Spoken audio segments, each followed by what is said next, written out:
শ্ৰীমন্ত শংকৰদেৱ সংঘৰ ৯৩ সংখ্যক অধিৱেশনৰ আকৰ্ষণৰ কেন্দ্ৰবিন্দু হৈ পৰিছে এটা বিশেষ বাকৰি। এই বাকৰিটো আছে গ্ৰন্থমেলাত। এই গ্ৰন্থমেলা বাকৰিত আছে চক্ৰবেহু। চক্ৰবেহুৰ কথা ক'লে সকলোৰে মনত পৰে অভিমন্যুৰ কথা, মহাভাৰতৰ কথা।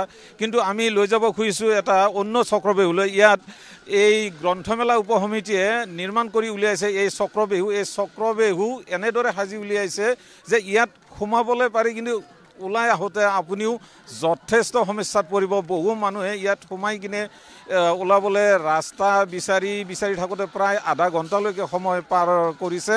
আৰু এইটো বৰ আমোদজনক হৈ পৰিছে। সকলোৱে ইয়াত বাপ বান্ধৱ, ভকত বৈষ্ণৱ, আই মাতৃ তথা বিভিন্ন বিদ্যালয়ৰ ছাত্ৰ ছাত্ৰীসকল আহি ইয়াত উপস্থিত হৈছে আৰু এই চক্ৰবেহুত সোমাই আনন্দ পাইছে। কিয়নো সকলোৱে কিতাপত পাইছিলে, বিভিন্ন জ্যেষ্ঠজনৰ মুখত শুনিছিলে চক্ৰবেহুৰ কথা, অভিমন্যুৰ কথা, মহাভাৰতৰ কথা।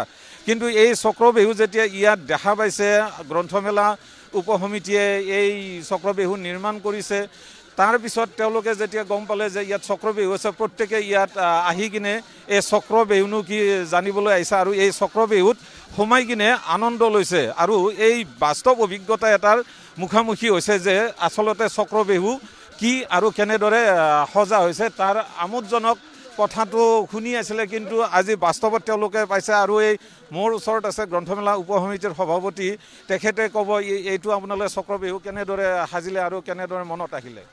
কৃষ্ণ জয়গুৰু শংকৰ গ্ৰন্থমেলাৰ বাকৰিত আমি এইবাৰ চক্ৰবেহু স্থাপন কৰিছোঁ। এতিয়ালৈকে আমাৰ শ্ৰীমন্ত শংকৰদেৱ সংঘৰ এই ৯৩ সংখ্যক অধিৱেশন এতিয়ালৈকে আমাৰ ক'তো হোৱা নাছিল। ৯২ সংখ্যক অধিৱেশনলৈকে ক'তো এই চক্ৰবেহু প্ৰতিষ্ঠা হোৱা নাছিল। এইবেলি এই ৯৩ সংখ্যক অধিৱেশনত আমি এই চক্ৰবেহু স্থাপন কৰিছোঁ। এই চক্ৰবেহুটোৱে আমাৰ গোটেই ভকত বৈষ্ণৱক আৰু ওচৰ চুবুৰীয়া অন্যান্য জনগোষ্ঠীকো এইটোৱে বিশেষভাৱে আকৰ্ষণ কৰিছে আৰু এইটোৱে আমাৰ মূল আকৰ্ষণ বিন্দু হৈ পৰিছে।